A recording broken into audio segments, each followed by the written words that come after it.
விட்டு நடிக்கிறவங்களே நாளைக்கு ரோட்ல வந்தாலுமே இவங்க அந்த படத்தை நடிச்சவங்க தானே அப்படின்னு யோசிக்க போறாங்களா? எதுவுமே கிடையாது.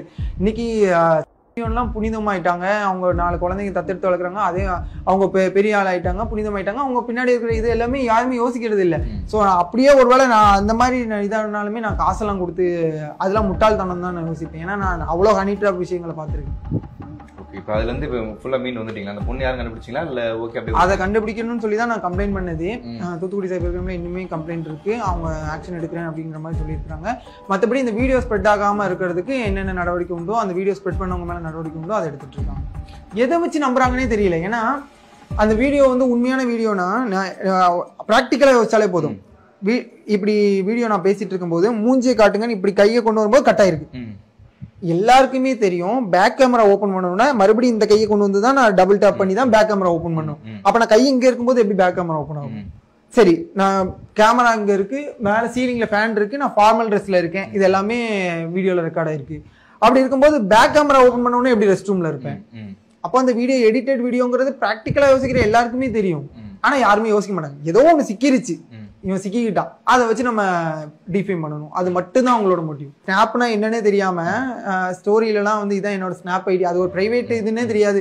நான் இதுதான் என்னோட ஸ்னாப் ஐடி, நான் ஃபாலோவர்ஸ் கெயின் பண்றதுன்னு நினைச்சிட்டேன் அப்படின்னு போட்டு ரெக்வஸ்டா வந்து குவிஞ்சிட்டு இருந்துச்சு. அப்போ நான் வந்து வீடியோ கால் வந்துச்சு, அதுக்கு முந்தின நாளே வந்துச்சு. அட்டன் பண்ணா ஒரு பொண்ணு இருக்கும். அப்போ வந்து பக்கத்துல இருக்கிற ஃப்ரெண்டு இங்க ஒரு பக்கத்துல இருந்தா, இப்ப பாரு அட்டன் பண்ற ஒரு பொண்ணு நியூஸ் பாரு அப்படின்னு சொல்லிட்டு, நான் ஸ்னாப்னாலே அப்படிதான் போல, எல்லாருமே இப்படிதான் பேசுவாங்க போல. ஏன்னா ஸ்னாப்னா எனக்கு பொதுவா சொன்னது இது பிரைவேட்டா பேசுவாங்க, இந்த மாதிரி செக்யூரா இருக்கும் அப்படி இப்படின்னு ஃப்ரெண்ட்ஸ் சொல்லினால நான் ஒருவேளை இதுக்குதான் யூஸ் பண்ணுவாங்க போலன்னு நினைச்சிட்டேன். இதை பெருசா எடுத்துக்கல.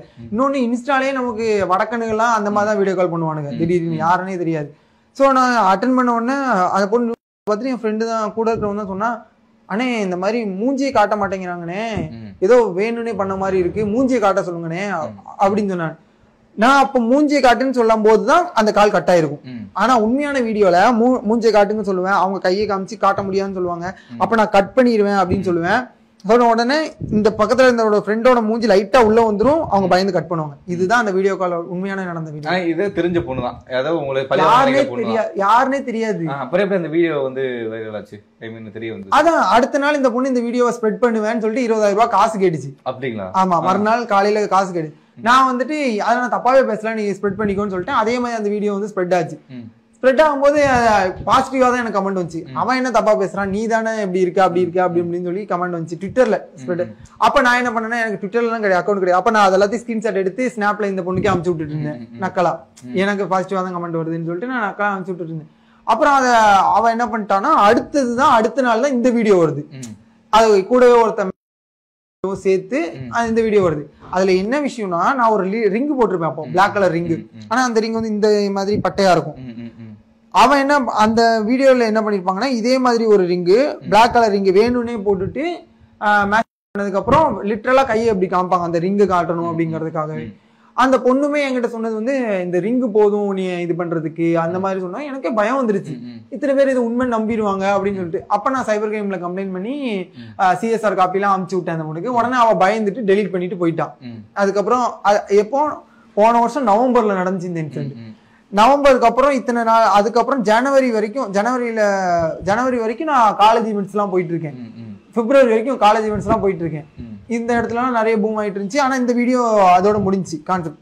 மேட்ல நான் என்ன பண்ணிட்டேன், நம்ம எலெக்ஷனுக்கு முன்னாடி ஒரு பொலிட்டிக்கல் பார்ட்டியில இருக்கிற ஒரு லீடரை சந்திக்கிறேன். அது வந்து ஒரு இன்ஃப்ளூயன்சர் மீட்டப், நிறைய எல்லாருமே பார்க்காங்க, நானும் அதோட ஒன்னா பாக்குறேன். அதெல்லாம் பார்த்துட்டு நான் இந்த பொலிட்டிக்கல் பார்ட்டியை சேர்ந்தவன் தான் முடிவு பண்ணிட்டாங்க. அப்படி முடிவு பண்ணிட்டு ஆப்போசிட் பார்ட்டியில இருக்கிறவங்க எல்லாம் இந்த வீடியோவை எப்படியோ அந்த பொண்ணுகிட்ட இருந்து வாங்கினானுங்களா, தேடி கண்டுபிடிச்சானுங்களான்னு தெரியல. அதை வச்சுட்டு இப்போ வந்து மணியோட வீடியோ சிக்கிருக்கு, இவன் யாருன்னு பார்த்தா இந்த பொலிட்டிக்கல் பார்ட்டியில இருக்கிற ஒரு பையன் அப்படின்னு சொல்லிட்டு அவங்களை சந்திச்சு இவன் வாழ்த்து பெற்ற போது அப்படின்னு சொல்லிட்டு சம்பந்தமே இல்லாம அவரோட நான் இருக்கிற போட்டோவை எடுத்து ஸ்ப்ரெட் பண்ணிட்டு இருக்கானுங்க. எனக்கு காலேஜ் அப்போ ஒரு பக்கம் பார்த்தா, இவனெல்லாம் காலேஜ் கூப்பிட்டீங்களா, இவன் பாருங்க காலேஜ்ல இருக்கிற ஒரு பொண்ணு கிட்ட இவன் மாதிரி நீங்க காலேஜுக்கு கூப்பிடுறீங்க, காலேஜுக்கு கூப்பிட்டு அவன் பொண்ணுங்களை உஷார் பண்ணி அவன் இந்த மாதிரி பண்ணிட்டு இருக்கான் அப்படின்னு ஒரு பக்கம். மொத்தத்துல இந்த விஷயத்தை எடுத்ததுக்கான காரணம் வந்து, நான் அந்த பொலிட்டிக்கல் பார்ட்டியை சேர்ந்தவன் தான் நினைச்சிட்டு, ஆனா அதுக்கப்புறம் நான் அந்த பொலிட்டிக்கல் பார்ட்டிலும் கிடையாது, அந்த ஜாதியை சேர்ந்தவனு கிடையாது அப்படிங்கறத நான் நிரூபிச்சுதான் கிட்டத்தட்ட அந்த பிரச்சனையில இருந்து வெளியில வந்தேன்.